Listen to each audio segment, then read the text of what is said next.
नमस्कार दोस्तों, हमारे चैनल इंडिया एग्जाम्स में आपका स्वागत है। दोस्तों, आज आप लोगों के लिए भूगोल का एक वीडियो लेकर आ रहा हूं जो आगामी होने वाले एग्ज़ाम जेटेट से रिलेटेड है। क्योंकि जेटेट में आपको 50 क्वेश्चन भूगोल से पूछा जा रहा है 6 to 8 वाले को। ठीक है दोस्तों, तो आप ज़रूर इस वीडियो को देखिएगा क्योंकि वीडियो आप लोगों के लिए बनाया जा रहा है रेगुलर, और ये भूगोल का है। और आप लोगों को किसी भी हालत में अधिक से अधिक नंबर लाना है जेटेट में, तो आप हमारे चैनल को ज़रूर सब्सक्राइब करें क्योंकि आपको प्रतिदिन वीडियो मिल रहा है। आप हमारे चैनल के प्लेलिस्ट में जाकर देखें, जेटेट का वीडियो प्रतिदिन अपलोड हो रहा है। तो चलिए दोस्तों, वीडियो शुरू करते हैं भूगोल से। रिएक्टर स्केल का संबंध क्या है?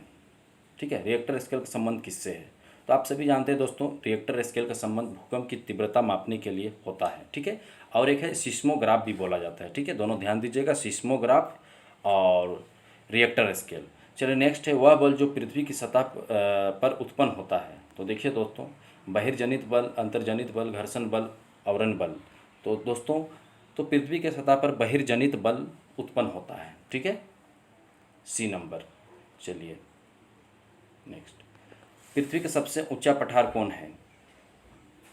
ठीक है, सबसे ऊंचा पठार कहाँ स्थित है? या तो कौन है, दोनों हो सकता है। तो दोस्तों, पृथ्वी का सबसे ऊंचा पठार पामीर का पठार है। ठीक है, जो तिब्बत में है, ये ध्यान रखिएगा। पामीर का पठार कहाँ है? तिब्बत में।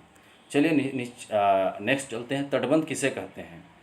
तो देखिए दोस्तों, तटबंध का आंसर होगा डी नंबर, नदी के उत्थित तटों को कहा जाता है। ठीक है, चलिए नेक्स्ट है 5 नंबर, समुद्री तटों के लगातार सैलों के टकराने के कारण उत्पन्न हुई दरारों के चौड़े होने को क्या कहते हैं? ठीक है, उसे क्या बोला जाता है? तो दोस्तों, उसे बोला जाता है समुद्री गुफा। ठीक है, ये आपको 6 या 8 क्लास में आपको एनसीईआरटी का ज्योग्राफी में मिलेगा। तो दोस्तों, आप एनसीईआरटी भी पढ़ने की कोशिश करिएगा 6 to 10 का। चलिए नेक्स्ट है, पृथ्वी के वायुमंडल को निम्न में से कौन थामे रहता है? तो दोस्तों, पृथ्वी के वायुमंडल को गुरुत्वाकर्षण बल थामे रहता है। ठीक है, चलिए नेक्स्ट है, सजीव संसार का निर्माण कौन करते हैं? ठीक है, तो सजीव संसार का निर्माण पेड़ और जीव, ठीक है, दोनों मिलकर करते हैं। ए और बी दोनों आंसर है।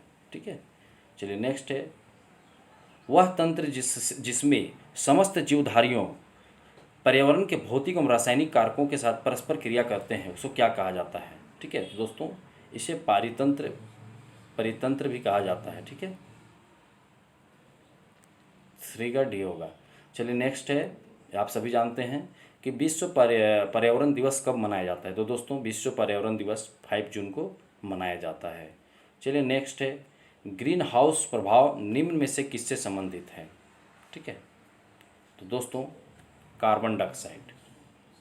ठीक है, चलिए नेक्स्ट है, ग्रीन हाउस गैस के प्रभाव में होगा। तो दोस्तों, ग्रीन हाउस के प्रभाव में क्या होगा?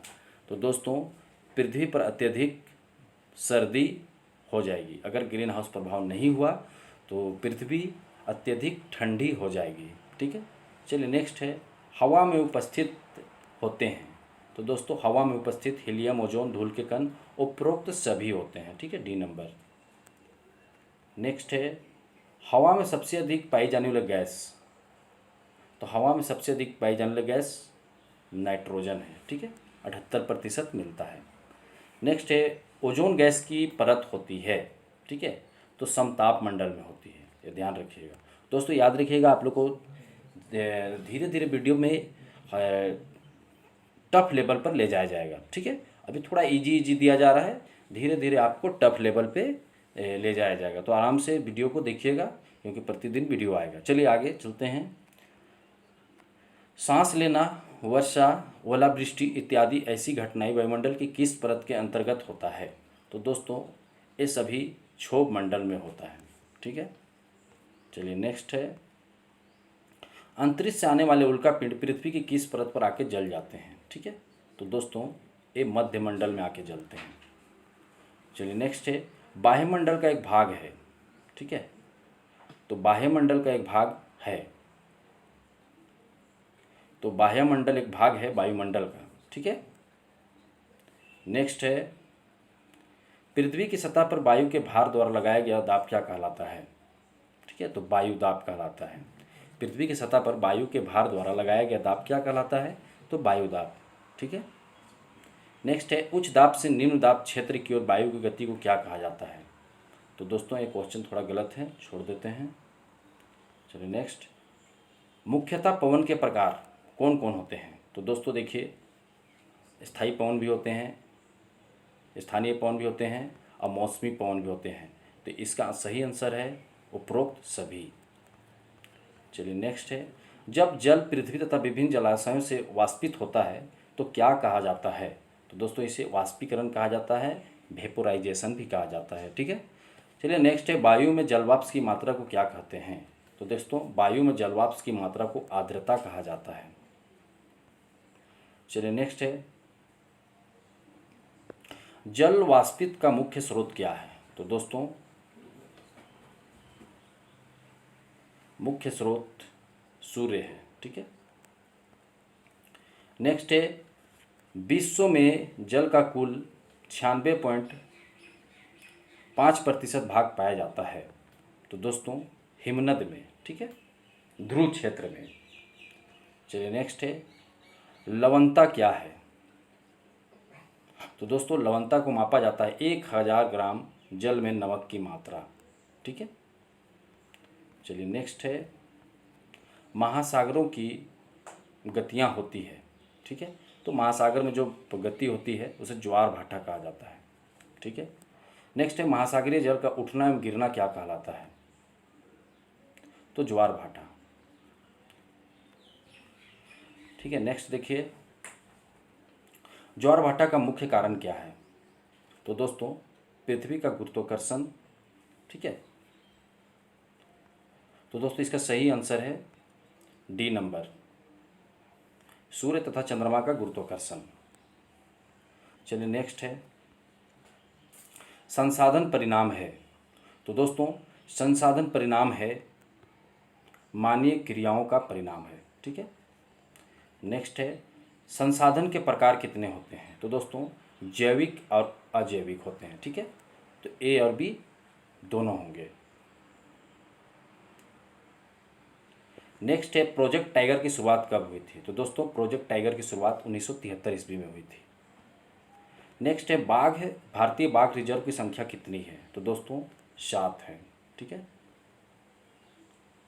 अब देखिए आगे है, बाघ रिजर्व परियोजना तो कौन कौन है बोल रहा है? तो इसमें Corbett national park Uttarakhand, Sundarban राष्ट्रीय पार्क राष्ट्रीय उद्यान पश्चिम बंगाल, पेरियार बाघ परियोजना केरल। तो दोस्तों उपरोक्त में सभी बाघ परियोजनाओं से रिलेटेड है। ठीक है। देखिए नेक्स्ट है, सामान्यतः खनिज पाए जाते हैं। ठीक है। तो सामान्यतः खनिज पाए जाते हैं अयस्क से। ठीक है। देखिए दोस्तों नेक्स्ट है, मैग्नेटाइट अयस्क है। तो मैग्नेटाइट। ठीक है, ट हो गया है, टा होगा वहाँ पर।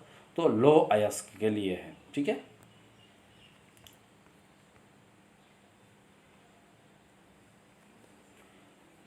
देखिए मैग्नीज का मुख्यतः प्रयोग किया जाता है। ठीक है। तो मैग्नीज का मुख्यतः प्रयोग किया जाता है इस्पात के निर्माण में। ठीक है, इसे ध्यान रखिएगा, इस्पात को निर्माण में मैग्नीज का प्रयोग किया जाता है। नेक्स्ट है, सिंहभूम जिला मुख्य रूप से उत्पादक है। तो दोस्तों सिंहभूम जिला मुख्य रूप से तांबा का उत्पादक है। ठीक है, घाटशिला। नेक्स्ट है, सबसे अधिक एल्युमिनियम प्राप्त किया जाता है, किससे प्राप्त किया जाता है? तो दोस्तों सबसे अधिक एल्युमिनियम बॉक्साइट से प्राप्त किया जाता है। ठीक है। नेक्स्ट है, भारत का सबसे अधिक बॉक्साइट उत्पादक राज्य कौन है? तो दोस्तों उड़ीसा है। ठीक है। अब नेक्स्ट देखिए, राजस्थान के मुख्य अबरक उत्पादक क्षेत्र कौन है? तो दोस्तों अजमेर है। ठीक है। तो दोस्तों इतना ही वीडियो था। आप हमारे चैनल को जरूर सब्सक्राइब करें क्योंकि इसी प्रकार का वीडियो आपको रेगुलर मिल रहा है। झारखंड जीके हुआ, हिस्ट्री हुआ, ज्योग्राफी हुआ, भूगोल, नागपुर इत्यादि सभी सब्जेक्टों का। तो एसएससी सीजी वाले, सीजीएल वाले भी सब्सक्राइब जरूर करें। वीडियो देखने के लिए धन्यवाद दोस्तों।